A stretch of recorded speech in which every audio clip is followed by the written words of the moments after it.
As 4 nobres verdades. A demanda de uma via espiritual nasce da insatisfação profunda. Ela não surge a partir de visões pontuais ou de êxtases, mas sim da dureza das realidades da dor, da desilusão e da confusão. No entanto, para que a insatisfação conduza a uma genuína busca espiritual, deverá constituir mais do que algo recebido passivamente do exterior. Ela terá de desencadear um vislumbre interior, uma percepção intuitiva que penetre mais fundo do que a ligeireza superficial do nosso relacionamento habitual com o mundo, e possa aperceber, até aí, uma inadvertida falta de segurança naquilo que temos por mais seguro. Quando essa intuição ocorre, mesmo que só momentaneamente, pode precipitar uma profunda crise pessoal. Ela destrói nossos habituais valores e objetivos, ri-se das nossas preocupações rotineiras e dessa forma torna teimosamente insatisfatórios os velhos divertimentos. De início, essas mudanças não são geralmente bem-vindas. Temos tendência a recusar a nossa intuição e abafar as nossas inquietações. Esforçamo-nos por afastar o insatisfatório com interesses novos. Contudo, a chama da investigação, uma vez acesa, permanece a arder. E se não nos negarmos a nós próprios, seja impondo ajustamentos superficiais, seja procurando reciclar uma versão remendada do nosso otimismo natural, o original vislumbre intuitivo voltará a faiscar e nos impor de novo a confrontação com a nossa condição essencial. É precisamente nesse ponto, com todos os caminhos de escape bloqueados, que estamos em condições de procurar uma forma de pôr um fim ao nosso desconforto e confusão. Porém, é também nesse momento que muitas vezes nos debatemos com uma nova dificuldade. Confrontados com a vasta teia de disciplinas espirituais com que nos deparamos, vemo-nos confusos quando tentamos avaliá-las para distinguir qual delas é realmente libertadora, distinguir entre a verdadeira solução para as nossas necessidades e outra que não consubstancie senão um desvio do caminho imbuído de falhas inadvertidas. Uma forma de resolver esse dilema é clarificar para nós próprios o nosso objetivo principal. Identificar o que procuramos numa via genuinamente libertadora. Se refletirmos cuidadosamente, tornar-se-á claro para nós que pretendemos uma via para o fim da nossa insatisfação. Todos os nossos problemas acabam por se reduzir ao problema da insatisfação. Então, o que é necessário é um caminho que ponha um fim, de forma completa e definitiva, a esse problema. Qualquer dessas caracterizações é importante. O nosso caminho tem de conduzir ao completo fim da insatisfação, o que significa o fim da insatisfação em todas as suas formas, e também ao fim definitivo da insatisfação, ou seja, deve levar a insatisfação a um desaparecimento irreversível. Porém, surge outra questão. Como podemos nós identificar uma tal via? Como podemos saber antecipadamente qual a via que tem a capacidade de nos conduzir ao completo e definitivo fim do sofrimento? Na verdade, enquanto não trilharmos efetivamente um caminho, não podemos com segurança saber aonde ele conduz. Dispomos, apesar de tudo, de uma diretriz para nos ajudar. Uma vez que as vias espirituais se apresentam geralmente sob a estrutura de um ensinamento global, podemos avaliar a eficácia de qualquer via específica através da investigação do seu ensinamento. Para essa investigação, poderemos adaptar 3 critérios como padrão de avaliação. Em primeiro lugar, o ensinamento deve fazer uma completa e precisa caracterização da questão da insatisfação. Se a sua descrição da insatisfação for incompleta ou imprecisa, então o caminho para que aponta será muito provavelmente deficiente, incapaz de proporcionar uma solução satisfatória. Do mesmo modo que um doente necessita de um médico que seja capaz de fazer um diagnóstico correto e completo da sua enfermidade, nós também, na nossa busca para o fim do sofrimento, necessitamos de um ensinamento que nos ofereça uma avaliação fiável da nossa condição. O segundo critério apela a uma análise correta das causas que dão origem à insatisfação. O ensinamento não pode quedar-se por um levantamento dos sintomas exteriores. Tem de penetrar mais profundamente, até o nível das causas, e também descrever essas causas com eficácia. Se um ensinamento faz uma análise deficiente das causas, fracas terão de ser as expectativas que venham a ter sucesso. O terceiro critério integra-se diretamente no próprio caminho. Ele estipula que o caminho oferecido pelo ensinamento deve ser capaz de remover a origem da insatisfação, ou seja, deve proporcionar um método para eliminar a insatisfação pela erradicação das suas causas. Assim, se ele não comportar esta solução radical ao nível das raízes, o seu valor é, em última análise, nulo. O caminho que prescreve poderá ajudar a remover sintomas e a fazer-nos sentir que tudo está bem. Porém, alguém afligido por uma doença mortal não pode sujeitar-se a ter simplesmente um tratamento superficial, quando, na verdade, e por baixo da superfície, a causa da doença continua ativa. Que o ensinamento é relevante para essa questão é evidente pela sua própria natureza, já que é formulado não como um conjunto de doutrinas baseadas na fé sobre a origem e o fim das coisas, mas antes como uma mensagem de libertação da insatisfação, que reivindica poder ser testada pela nossa própria experiência. Juntamente com essa mensagem, apresenta uma metodologia de prática, uma via conducente ao fim da insatisfação. Essa via é o caminho do meio, ou o nobre caminho óctuplo. Este caminho constitui o âmago do ensinamento do Buda. Foi a descoberta desse caminho que deu à iluminação do Buda a sua relevância universal e o elevou de o estatuto de um sabedor e benevolente ao de um mestre do mundo. Para os seus discípulos, ele foi de forma preeminente aquele que reanimou o caminho não antes reanimado, o anunciador da via não antes anunciada, o revelador da via não antes revelada, o conhecedor do mundo, o vidente, o guia ao longo do caminho. E ele próprio convida o buscador com a promessa e o desafio: vós próprios devem empenhar-se. Os Budas são apenas os professores. Os meditadores que trilharem o caminho serão libertados das malhas do mal. Para que possamos considerar o caminho do meio como um veículo fiável para a libertação, teremos de o testar em função dos 3 critérios. Olhar a caracterização que o Buda faz do âmbito da insatisfação, das suas causas e para o método que ele oferece no sentido de a superarmos. O Buda não aborda de forma meramente superficial a questão da insatisfação, muito pelo contrário, torna a verdadeira pedra angular do seu ensinamento.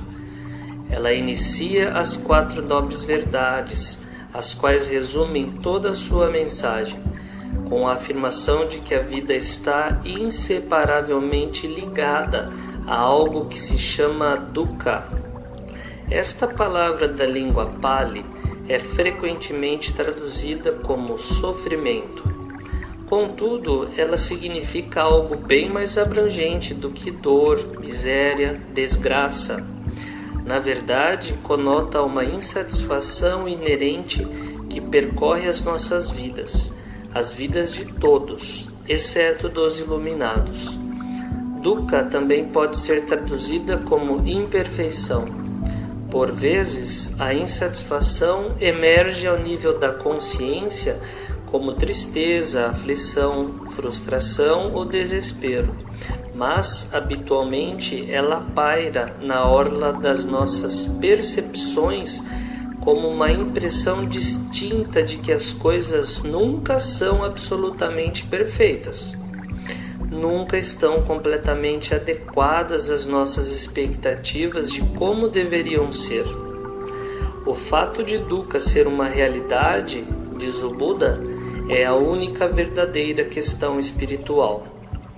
Todas as outras questões éticas e metafísicas que atormentaram os pensadores religiosos através dos séculos, são por ele delicadamente postas de lado como matéria não conducente à libertação. O que ele ensina, diz o iluminado, é simplesmente a insatisfação e a sua eliminação completa, ou seja, dukkha e a cessação de dukkha. O Buda não se detém em generalidades. Ele prossegue expondo as diferentes formas que dukkha pode assumir, desde as mais evidentes até as mais sutis. Começa com o que nos está mais próximo, ou seja, a insatisfação inerente ao próprio processo físico da vida. Aqui, dukkha se manifesta nos eventos do nascimento, envelhecimento, doença e morte, na sua suscetibilidade a acidentes, doenças, ferimentos e mesmo na fome e na sede. Revela-se ainda nas nossas reações internas às situações ou eventos desagradáveis, ou seja, na tristeza, na ira, na frustração e no medo, as quais surgem devido a separações dolorosas, a encontros desagradáveis ou a circunstâncias de não obtermos aquilo que desejamos. Até mesmo os nossos prazeres, diz o Buda, não estão imunes a dukkha. Eles nos dão felicidade enquanto duram, porém não duram para sempre. Acabarão inevitavelmente por desaparecer e, uma vez idos, deixam-nos com a sensação de privação. A maior parte das nossas vidas desenrola-se entre a sede por prazer e o medo da dor. Passamos os nossos dias correndo atrás de um e fugindo do outro, raramente desfrutando da paz, do contentamento interior. A verdadeira satisfação parece sempre, de alguma forma, fora do alcance, sempre para lá do horizonte. Depois, finalmente, temos de morrer para rejeitarmos a nossa própria identidade. Ocupamos a vida inteira com elaborações e, afinal, acabamos por ter de deixar para trás tudo e todos que amamos. Contudo, nem mesmo a morte, ensina o Buda, nos traz o fim de dukkha, porque o processo da vida não termina com a morte. Quando a vida termina num local, num corpo, o contínuo mental ou o fluxo de consciência individual floresce de novo em algum outro lugar, tendo um novo corpo como seu suporte físico. E assim o ciclo prossegue vez após vez, nascimento, envelhecimento e morte, alimentado pela sede de mais existência dual. O Buda declara que essa sequência de renascimentos, chamado samsara, perambulação, se mantém em rodopio desde tempos imemoráveis. Ela não tem um momento inicial, uma origem temporal. Por mais que voltemos no tempo, encontraremos sempre seres vivos, nós próprios em anteriores existências, deambulando de um estado de existência para outro. O Buda descreve vários domínios onde o nascimento pode ocorrer: domínios de tormento, domínio animal, domínio humano e domínio celestial. Porém, nenhum destes domínios pode oferecer um refúgio definitivo. A vida, em qualquer plano, tem de chegar ao fim. Ela é impermanente e, por isso, marcada por aquela intrínseca insegurança que constitui o mais profundo significado de dukkha. É por esta razão que alguém que aspire ao completo fim desse sentimento de insegurança não pode dar-se por satisfeito com qualquer sucesso mundano, mas, ao invés, terá de impor a si próprio a conquista da emancipação de todo esse instável processo. Por que estamos aqui? Por que não somos felizes com nossas vidas?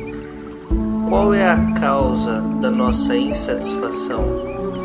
Como podemos ver o fim da insatisfação e experienciar a paz eterna?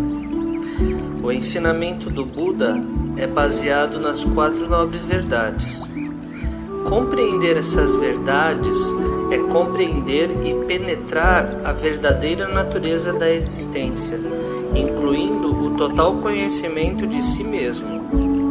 Quando reconhecemos todos os fenômenos como sendo transitórios, sujeitos ao sofrimento e desprovidos de qualquer realidade essencial, ficaremos convencidos de que a verdadeira e duradoura felicidade não pode ser encontrada nas possessões materiais e aquisições mundanas, que a verdadeira felicidade deve ser buscada apenas através da pureza mental e do cultivo da sabedoria. As 4 nobres verdades são um importante aspecto do ensinamento do Buda. O Buda disse que é porque fracassamos em entender as 4 nobres verdades é que continuamos a girar no ciclo de nascimentos e mortes. Em seu primeiro sermão, o Dhammacakkappavattana Sutta, que o Buda proferiu para os 5 primeiros monges no Parque das Gazelas, ele explicou as 4 nobres verdades e o caminho nobre e óctuplo. Há muitas maneiras de entender a palavra dukkha em Pali. Ela tem sido geralmente traduzida como sofrimento ou insatisfatoriedade, mas esse termo, tal como usado nas 4 nobres verdades, tem um significado mais profundo e amplo. Dukkha contém não apenas o significado ordinário de sofrimento, mas também inclui ideias mais profundas, tais como imperfeição, dor, impermanência, desarmonia, desconforto, irritação ou a consciência da incompletude e insuficiência. Dukkha inclui o sofrimento físico e mental, nascimento, decadência, doença, morte, estar unido ao desagradável, estar separado do agradável, não conseguir o que se deseja. Entretanto, muitas pessoas não compreendem que mesmo durante os momentos de alegria e felicidade, há dukkha por tais momentos serem todos estados impermanentes que irão passar quando as condições mudarem. Portanto, a verdade de dukkha abrange toda a existência, em nossa felicidade e pesar, em cada aspecto de nossas vidas. Tanto quanto vivermos, seremos profundamente sujeitos a essa verdade. Algumas pessoas podem ter a impressão de que ver a vida em termos de dukkha é um tanto pessimista ou negativo. Essa não é uma maneira pessimista, mas realista. Se alguém padece de uma doença e se recusa a reconhecer o fato de que se está doente, e como resultado recusa buscar um tratamento, não consideraremos tal atitude mental como sendo otimista, mas meramente como tola. Portanto, ao ser otimista ou pessimista, a pessoa não compreende realmente a natureza da vida e assim é incapaz de considerar os problemas da vida sob a perspectiva correta. As 4 nobres verdades começam com o reconhecimento de dukkha e então procedem analisando sua causa e buscando a sua cura. Se o Buda tivesse parado na verdade de dukkha, então se poderia dizer que o budismo identificou o problema, mas não ofereceu a cura. Se fosse esse o caso, então a situação humana não teria esperança. Entretanto, não somente a verdade de dukkha é reconhecida, mas o Buda procedeu analisando sua causa e o caminho da cura. Como pode o budismo ser considerado pessimista se a cura do problema é conhecida? De fato, esse é um ensinamento repleto de esperança. Além disso, ainda que dukkha seja uma nobre verdade, isso não significa que não haja felicidade, desfrute e prazer na vida. Existem, e o Buda ensinou vários métodos a partir dos quais podemos obter mais felicidade em nossa vida diária. Entretanto, numa análise final, o fato permanece de que o prazer ou a felicidade que experienciamos na vida é impermanente.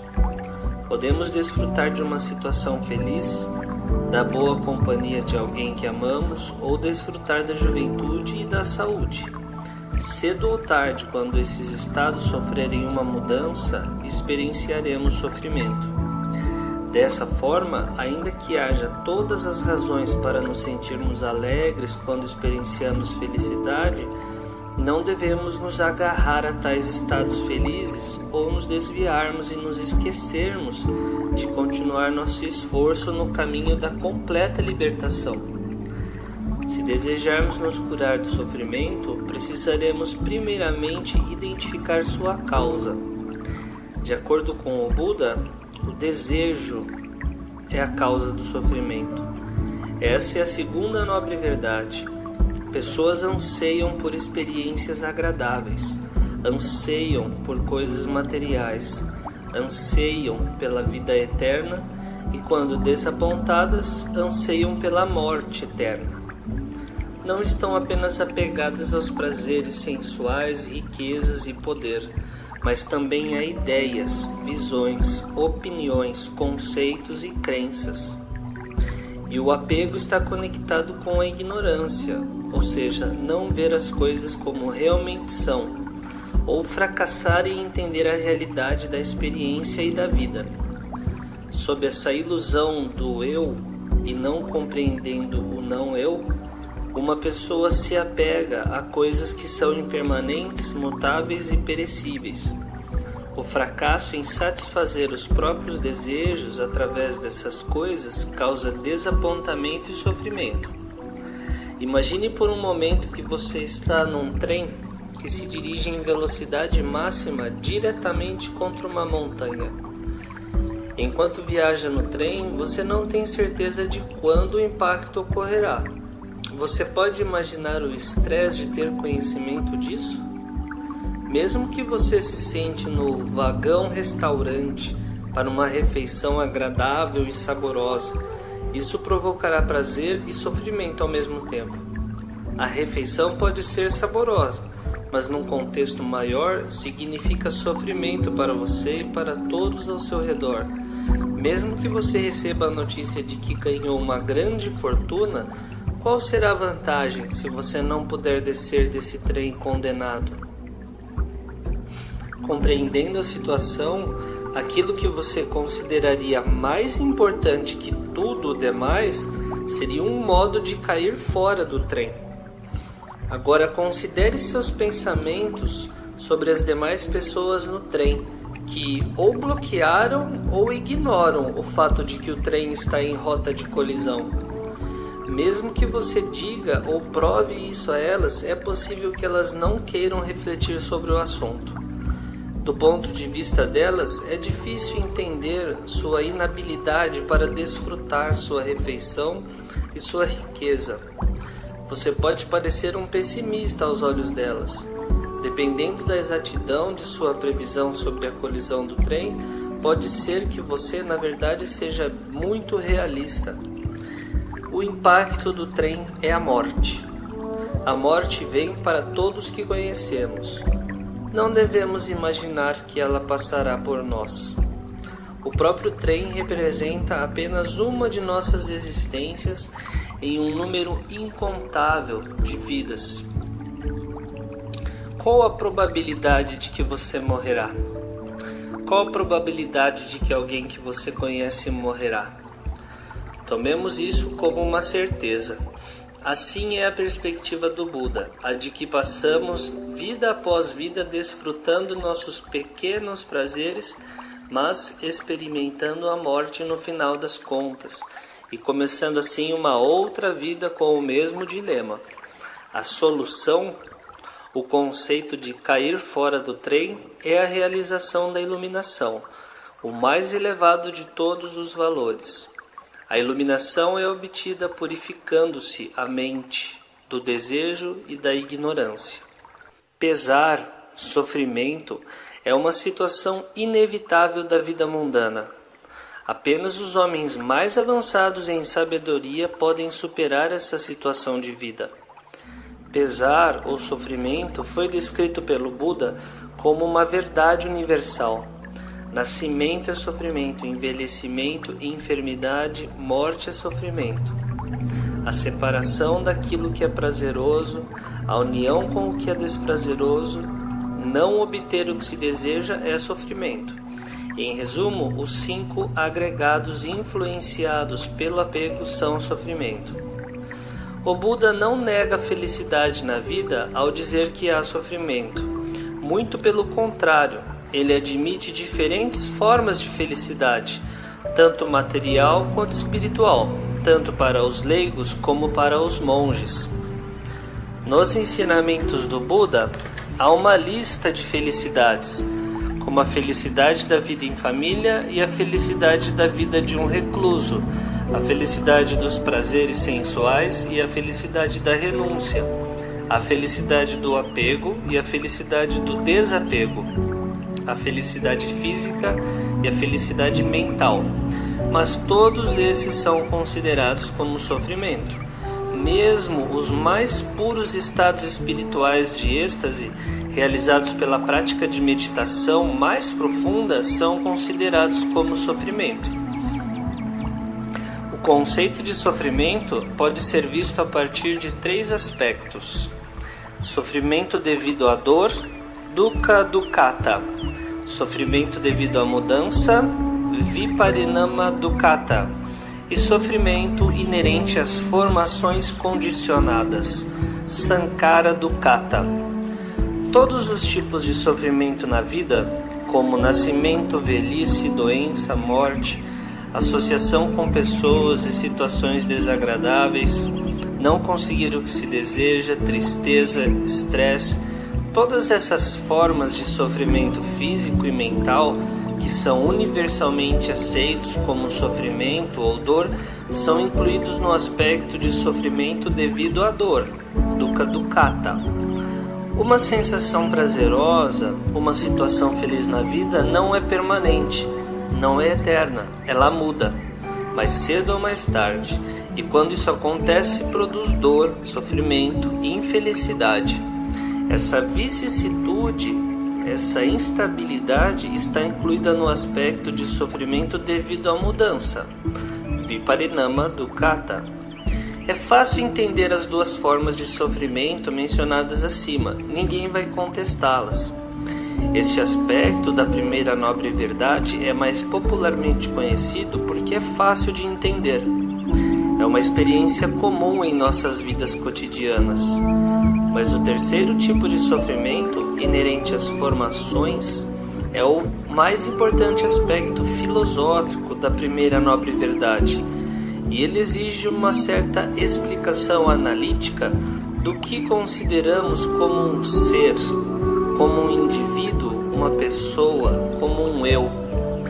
O que chamamos de ser, de um indivíduo, uma pessoa, um eu, de acordo com a filosofia budista, é apenas uma combinação de forças, energias físicas e mentais em constante mudança e que podem ser divididos em 5 grupos ou agregados. O primeiro, forma material. Segundo, sensações, percepções, formações mentais e consciência. Um ensinamento que se proponha a conduzir ao fim da insatisfação deve, como dissemos anteriormente, oferecer uma caracterização fiável da sua origem causal, já que, se lhe queremos pôr um fim, temos de barrar onde ela se inicia, nas suas causas. Esta eliminação das causas requer um profundo conhecimento do que são e do modo como atuam. Por isso, o Buda dedica uma significativa parte do seu ensinamento a clarificar a verdade da origem de dukkha. Ele localiza a origem no nosso próprio interior, numa enfermidade primordial que impregna o nosso ser, causando a perturbação das nossas mentes e envenenando nosso relacionamento com os outros e o mundo. O sintoma desta enfermidade é observável na nossa propensão para certos estados mentais nocivos, chamados de kilesas em Pali, e normalmente traduzidos por contaminações. As contaminações elementares constituem o trio da cobiça, raiva e ilusão. A cobiça é o desejo ardente, o desejo egocêntrico por prazer e por possessões, a ânsia pela continuidade, a compulsão para reforçar o sentimento de ego com poder, status e prestígio. A raiva significa a reação negativa e manifesta-se como rejeição, aversão, irritação, condenação, rancor, inimizade, ira, violência. A ilusão, por sua vez, significa obscurecimento mental, a espessa camada de névoa que impede a compreensão clara.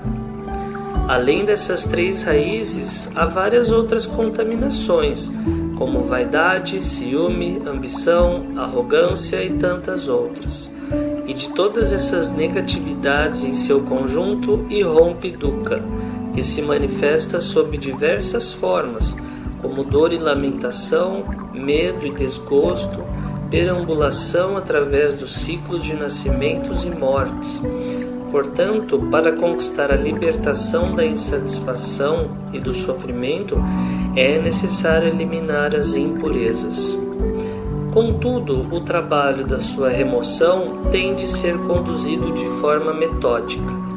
Não é realizável por um simples ato de vontade, por se desejar que se vão embora.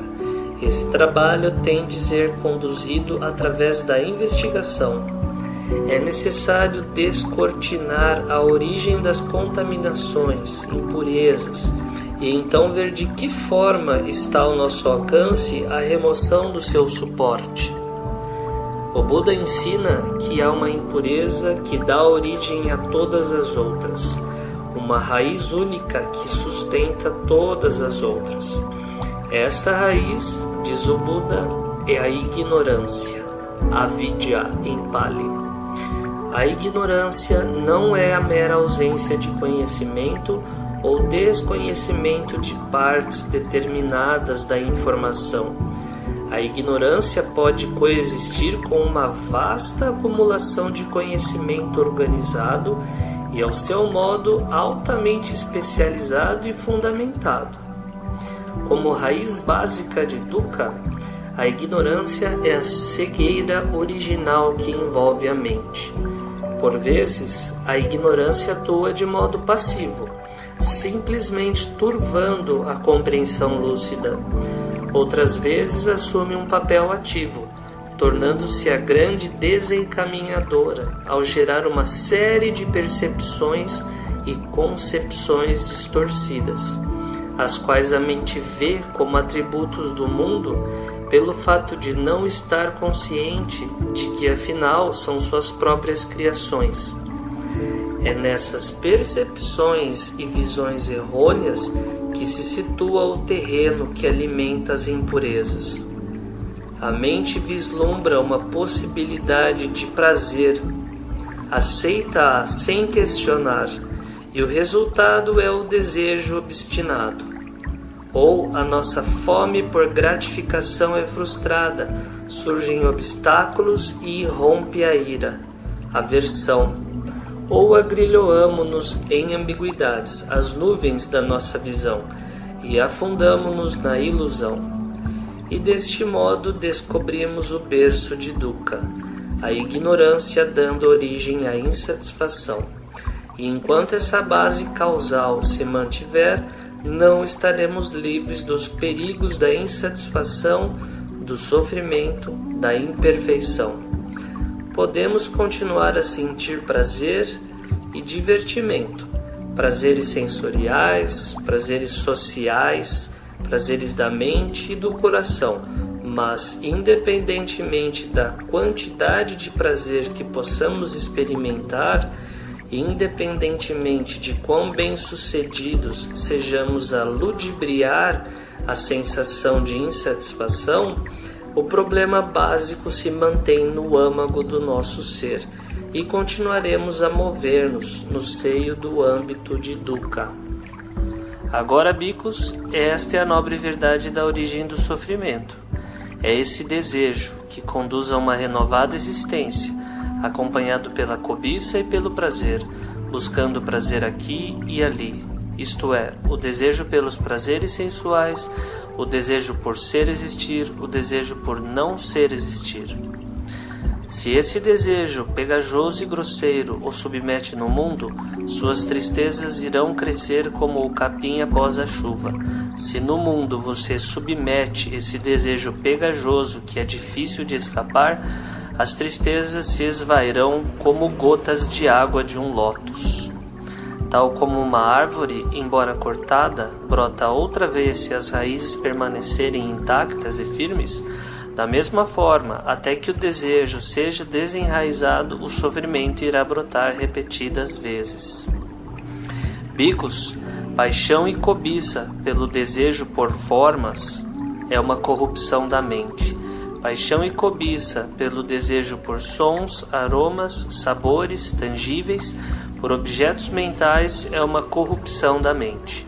Quando um bhikkhu abandonou a corrupção da mente nesses 6 casos, a sua mente se inclina pela renúncia. Uma mente fortificada pela renúncia se torna maleável em relação àquelas coisas que devem ser realizadas através do conhecimento direto. Bhikkhus, eu não concebo nenhum outro grilhão pelo qual os seres aprisionados seguem perambulando e transmigrando por um longo tempo como o grilhão do desejo. Aprisionados pelo grilhão do desejo, os seres seguem perambulando e transmigrando por um longo tempo.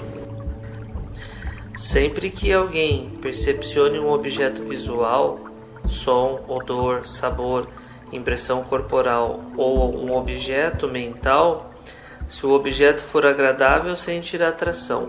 Se o objeto for desagradável, sentirá repulsa. Assim, qualquer tipo de sensação que seja experimentada por alguém, agradável, desagradável ou neutra, se a pessoa aprovar, acalentar e se apegar a essa sensação, ao fazê-lo surge o desejo.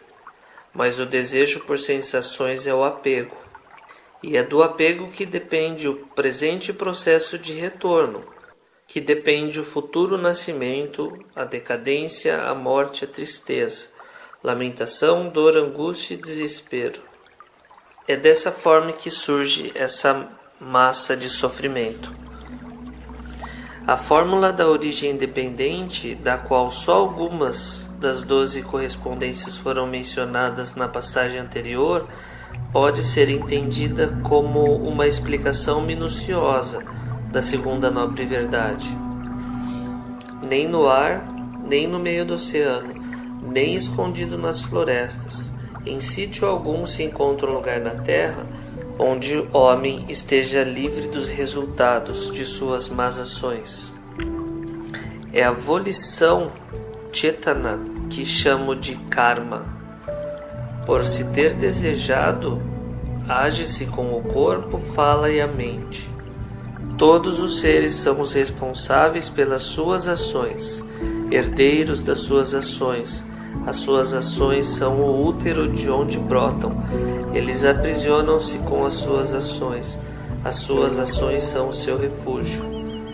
Quaisquer ações que façam, boas ou más, eles serão os seus herdeiros. E onde quer que surjam os seres na existência, é aí que as suas ações amadurecerão. E onde quer que amadureçam as suas ações, é aí que ganharão os frutos dessas ações, nesta vida e nas futuras. Virá um tempo em que o poderoso oceano secará, desaparecerá e não mais existirá. Virá um tempo em que a poderosa terra será devorada pelo fogo, perecerá. Mas mesmo assim não haverá fim para o sofrimento dos seres que, obstruídos pela ignorância e enganados pelo desejo, se apressam e se precipitam ao longo desse ciclo de renascimentos. O desejo não é, no entanto, a única causa da má ação, nem por conseguinte de todo o sofrimento e miséria produzidos dessa forma, nesta e na próxima vida. Mas onde quer que haja o desejo, é aí que, na dependência desse desejo, poderá surgir inveja, raiva, ódio e muitos outros males que geram a infelicidade e a miséria. E todos esses impulsos e ações egoístas de afirmação da vida, juntamente com os diversos tipos de misérias gerado agora ou posteriormente, e mesmo todos os 5 agregados que constituem a vida, está tudo basicamente enraizado na cegueira e na ignorância. A segunda nobre verdade também ajuda a explicar as causas das aparentes injustiças na natureza, ensinando que nada no mundo se pode manifestar sem razão ou causa, e que não só as nossas tendências, mas todo o nosso destino, toda a boa e má sorte provém de causas que devemos procurar, em parte nesta vida e em parte em vidas passadas. Essas causas são as atividades de afirmação da vida, produzidas pelo corpo, fala e pela mente. O caráter e o destino de todos os seres é assim determinado por essa tripla ação. O karma, definido com exatidão, manifesta essas volições boas e más, causando o renascer. Assim sendo, a existência, ou melhor, o proceder do retorno, consiste num processo kármico ativo e condicionante, e no seu resultado, o processo do renascer. Igualmente, ao considerarmos o karma, não nos devemos esquecer da natureza impessoal da existência. A segunda das 4 nobres verdades declara a origem ou causa do sofrimento, que o Buda identifica como desejo, tanya, em Pali, nos seus 3 aspectos: desejo pelos prazeres sensuais, desejo pela existência, isto é, de continuar a ser existir, e desejo pela não existência, isto é, pela aniquilação pessoal. A terceira verdade afirma o oposto da segunda verdade, que com a eliminação do desejo, o sofrimento que se origina deste cessará sem deixar vestígio. A descoberta feita pelo Buda do vínculo causal entre o desejo e o sofrimento explica a aparente característica pessimista que emerge de vários suttas no Madhyama Nikaya. No 13, com a dissertação sobre os perigos dos prazeres sensuais, forma e sensações. No Madhyama Nikaya 10 e 119, com as meditações dos cemitérios. No 22, 54 e 75, com os símiles chocantes para os prazeres sensuais. E esses ensinamentos fazem parte da abordagem tática do Buda para guiar os seus discípulos para a libertação. Por sua própria natureza inerente, o desejo surge e prospera onde quer que encontre algo que pareça ser prazeroso e delicioso. Ele prolifera através da percepção equivocada, a percepção dos objetos sensuais como prazerosos. E para romper o agarramento da mente pelo desejo, com frequência a exortação não basta.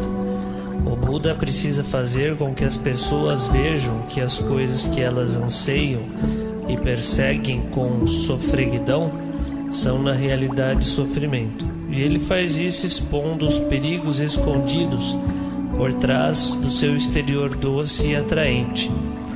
Embora a segunda e a terceira nobres verdades tenham um valor psicológico imediato, elas também possuem um aspecto mais profundo revelado nos suttas. As duas verdades intermediárias, da forma como estão expressas na formulação geral das quatro nobres verdades, são de fato versões abreviadas de uma formulação mais extensa, que revela a origem e a cessação do cativeiro no samsara. A doutrina em que essa versão expandida das duas verdades é apresentada é chamada Paticca Samuppada, ou origem independente. Na sua versão mais completa, essa doutrina explica a origem e a cessação do sofrimento representada pelos 12 fatores conectados, ou os 12 elos. Essa formulação, apresentada de modo esquemático, será encontrada no Majjhima Nikaya 38, na sua ordem de origem, e no Majjhima Nikaya 38, parágrafo 20, na sua ordem de cessação. O Majjhima Nikaya 115 inclui ambas as sequências juntas, precedidas por um enunciado do princípio geral da condicionalidade, que suporta a referida doutrina. Uma versão mais elaborada, apresentando uma análise de cada termo da sequência, é apresentada no Majjhima Nikaya 9, que é o Samadhi Sutta, e uma versão exemplificada tomando o curso de uma vida individual no Majjhima Nikaya 38. Versões condensadas também podem ser encontradas especialmente no Majjhima Nikaya 1, no 11 e no 75. O venerável Sariputta repete as palavras do Buda dizendo que aquele que vê a origem independente vê o Dhamma, e aquele que vê o Dhamma vê a origem independente. Majjhima Nikaya 28. De acordo com a interpretação usual, a série de 12 fatores abrange 3 vidas e se divide em fases causais e resultantes. A essência desse processo pode ser explicada resumidamente da seguinte forma: devido à ignorância, a vidya, em Pali, definida como desconhecimento das 4 nobres verdades, um ser engaja em ações volitivas, ou kama, e que podem ser corporais, verbais ou mentais, benéficas ou prejudiciais. Essas ações kármicas são as formações, sankhara, e elas amadurecem nos estados de consciência, vijnana, primeiro como a consciência de renascimento no momento da concepção, e depois como estados de consciência passivos que são o fruto de kama que amadurece ao longo da vida.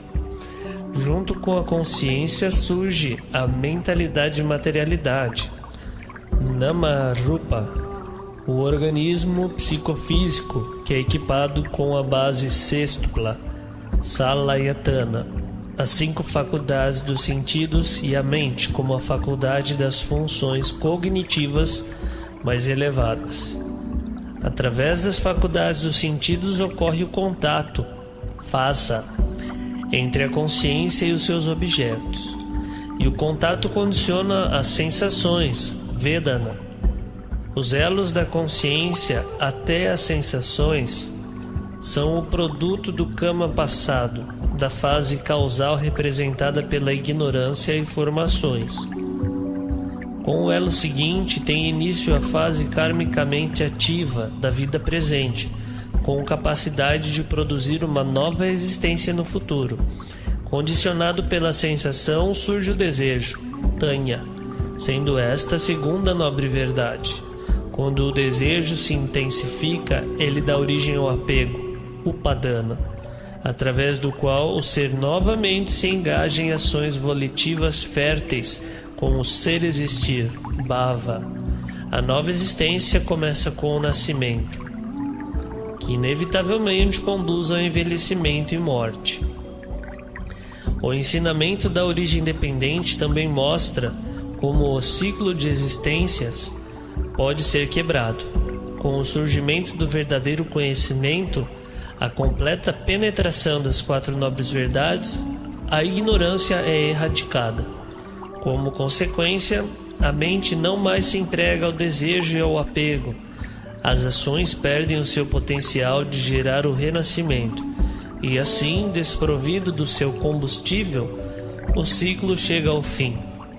Isso evidencia o objetivo do ensinamento, identificado na terceira nobre verdade, a cessação do sofrimento. O estado que sobrevém depois que a ignorância e o desejo foram desenraizados é chamado de Nibbana ou Nirvana em sânscrito. E nenhum outro conceito nos ensinamentos do Buda provou ser tão refratário à precisão conceitual como este. E de certo modo é de se esperar esse caráter elusivo, visto que Nibbana é descrito precisamente como profundo, difícil de ver e difícil de compreender, que não pode ser alcançado através do mero raciocínio. Madhyama Nikaya 26. No entanto, nesse mesmo trecho, o Buda também diz que Nibbana é para ser experimentado pelos sábios, e nos suttas ele proporciona indicações suficientes quanto à sua natureza para transmitir a ideia de que é algo desejável. O Cânone em Pali oferece evidência suficiente para deixar de lado a opinião de alguns intérpretes que afirmam ser Nibbana a completa aniquilação. Mesmo as ideias mais sofisticadas, que diz que Nibbana é simplesmente a destruição das impurezas mentais e a extinção da existência, não se mantém depois de um exame minucioso. Provavelmente, o testemunho mais convincente contra essa ideia é o conhecido trecho do Udana, que declara sobre Nibbana que o que não nasceu, o que não veio a ser, o que não é feito, o que não é fabricado, cuja existência faz com que seja possível a emancipação do nascido, do que veio a ser, do feito, do fabricado.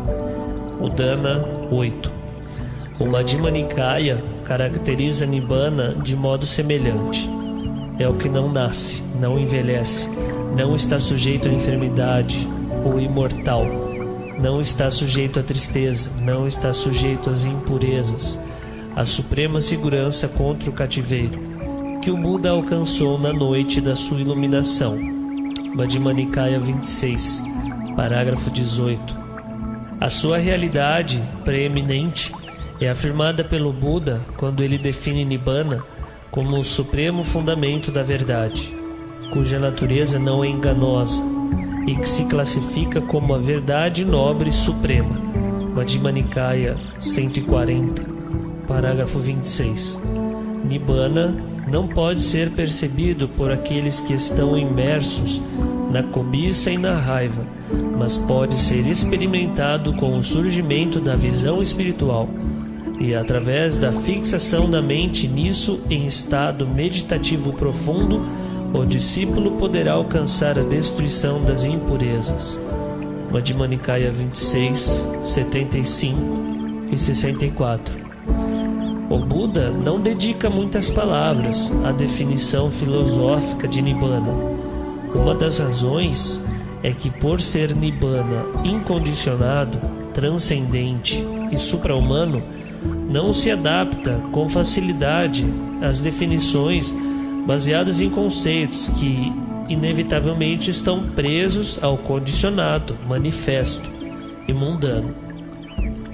Outra razão é que o objetivo do Buda é de natureza prática, conduzir os seres à libertação do sofrimento, e assim a sua abordagem principal na caracterização de Nibbana é estimular a motivação para alcançá-lo e mostrar o que deve ser feito para realizar isso. Para mostrar que Nibbana é desejável como objetivo da prática, ele o descreve como a felicidade suprema, como o supremo estado de paz sublime, como aquilo que não envelhece, o imortal, desprovido de tristeza, como a suprema segurança contra o cativeiro.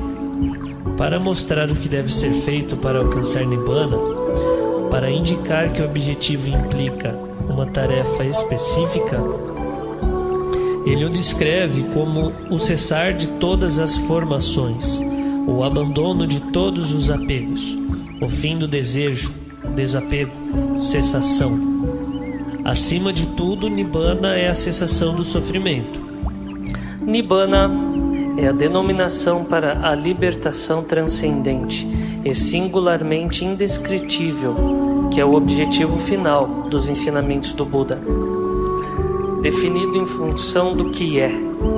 Isto é a paz, isto é o sublime, isto é o silenciar de todas as formações, o abandono de todas as aquisições, a destruição do desejo, desapego, cessação, Nibbana. Não existe fogo como a paixão, nenhum crime como a raiva, nenhuma dor como os agregados, nenhuma felicidade mais sublime que a paz de Nibbana. Fome é a pior doença, formações a principal dor. Para aquele que conhece essa verdade como na realidade ela é, Nibbana é a felicidade suprema. Saúde, o maior ganho. Contentamento, a maior riqueza. Uma pessoa confiável, o melhor presente. Nibbana, a felicidade suprema. Os sábios, sempre absortos em jhana, perseverando firmes no esforço, eles experimentam Nibbana, a libertação incomparável dos grilhões. E em função do que não é, existe aquela esfera em que não há nem terra, nem água, nem fogo, nem ar, nem a esfera do espaço infinito, nem a esfera da consciência infinita, nem a esfera do nada, nem a esfera da nem percepção, nem não percepção, nem este mundo, nem o próximo, nem sol, nem lua. E lá eu digo, não há vir, nem ir, nem permanecer, nem desaparecimento, nem surgimento. Não há fabricação, não é estabelecido, não desenvolve, sem suporte. Justamente isso é o fim do sofrimento. Existe, bicos, o que não nasceu, o que não é fabricado, o que não é condicionado. Se não existisse o que não nasceu, o que não é fabricado, o que não é condicionado, não haveria a situação na qual a emancipação do nascido, do fabricado, do condicionado seria discernida. Porém, precisamente porque há o que não nasceu, o que não é fabricado, o que não é condicionado, a emancipação do nascido, do fabricado, do que é discernida. É um trecho do Udana. Onde as estrelas não brilham, o sol não é visível, a lua não aparece, a escuridão não é encontrada. E quando um sábio e um brahmane, através da sabedoria, compreendeu isso de modo direto, então do material e do imaterial, do prazer e da dor, ele está liberto. E para um discípulo assim liberto, em cujo coração mora a paz, nada mais a acrescentar ao que já foi feito, e nada mais resta a ser feito. tal como uma rocha de massa sólida inabalável ao vento, assim também nem formas, sons, odores, sabores, contatos de nenhum gênero, nem desejável ou indesejável, conseguirão perturbar um arhat. Firme na sua mente, ele conquista a libertação, e aquele que refletiu sobre todos os contrastes nessa terra, que já não se deixa perturbar por mais nada no mundo, o pacífico, livre da raiva, da tristeza e da saudade, esse transcendeu o nascimento e a decadência. Para nos libertarmos da insatisfação completa e definitivamente, temos de eliminá-la pela raiz. E isso significa eliminar a ignorância. Mas como fazer para eliminar a ignorância? A resposta surge da natureza do seu oposto. Uma vez que a ignorância é o desconhecimento das coisas como elas realmente são, o que é necessário é o conhecimento das coisas como elas na verdade são. Não se trata de um mero conhecimento intelectual, conhecimento baseado em conceitos, mas antes um conhecimento perceptual, um saber que é também ver. A esse tipo de saber chama-se sabedoria, panya em Pali. A sabedoria ajuda a corrigir a ação deturpadora da ignorância. Ela habilita-nos a enxergar direta e instantaneamente as coisas como elas na realidade são, liberta do cenário gerado a partir de ideias, opiniões e dos julgamentos que as nossas mentes normalmente interpõem entre elas próprias e o real. Para eliminar a ignorância, necessitamos da sabedoria. Mas como pode a sabedoria ser adquirida? Sendo inquestionavelmente o conhecimento da natureza última das coisas, a sabedoria não pode ser ganha por mera aprendizagem, pela associação e acumulação de uma bateria de fatos. Porém, diz o Buda, a sabedoria pode ser cultivada. Ela acontece a partir de um conjunto de condições. Condições essas que temos o poder de desenvolver. Essas condições são, na verdade, fatores mentais, componentes da consciência, os quais se adequam mutuamente, formando uma estrutura operativa que pode ser chamada de caminho. Um rumo para um movimento conducente a um objetivo. O objetivo aqui é o fim do sofrimento, e o caminho que a ele conduz é o nobre caminho com os seus 8 fatores: entendimento correto, pensamento correto, linguagem correta, ação correta, modo de vida correto, esforço correto, atenção plena correta e concentração correta. O Buda chama o caminho do meio a este caminho. É o caminho do meio porque evita os dois extremos, 2 tentativas errôneas de alcançar a libertação. Um extremo é a entrega aos prazeres e o outro a mortificação. O erro é tomar o corpo como causa da não libertação, quando a real origem do problema se situa na mente. É o caminho do meio porque apenas pela equanimidade é possível estar em condições de ver a verdade. É o caminho entre a atração e a aversão aos objetos mentais e materiais. O caminho evita o extremo da entrega aos prazeres sensuais ao compreender a futilidade do desejo e ao enfatizar a renúncia.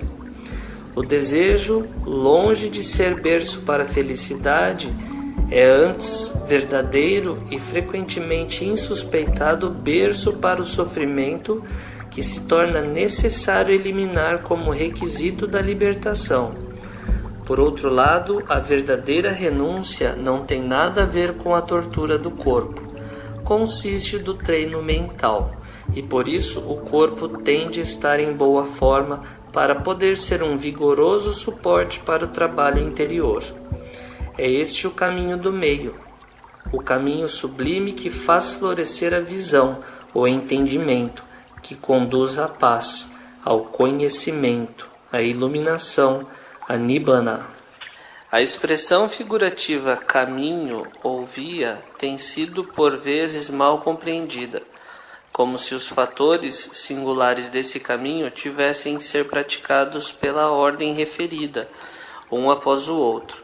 Neste caso, o entendimento correto, a completa penetração da verdade, teria que ser realizada primeiro, ainda antes de se poder pensar em desenvolver o pensamento correto, ou de praticar a virtude, etc.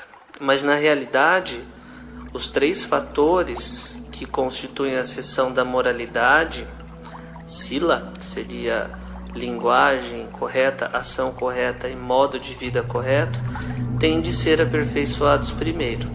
Depois disso, deve-se dar atenção ao treino sistemático da mente, praticando os 3 fatores que constituem a seção da concentração, que é o esforço correto, atenção plena correta e concentração correta.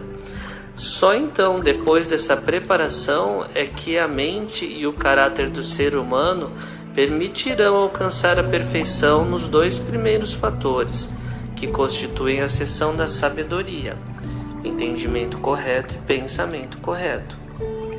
No entanto, logo de início, é indispensável um mínimo de entendimento correto, fundamental para a compreensão do sofrimento, para oferecer razões convincentes e incentivo na direção de uma prática diligente no caminho. Algum entendimento correto é também indispensável para ajudar os outros fatores do caminho, de modo a cumprir inteligente e eficazmente as suas funções na tarefa comum para a libertação.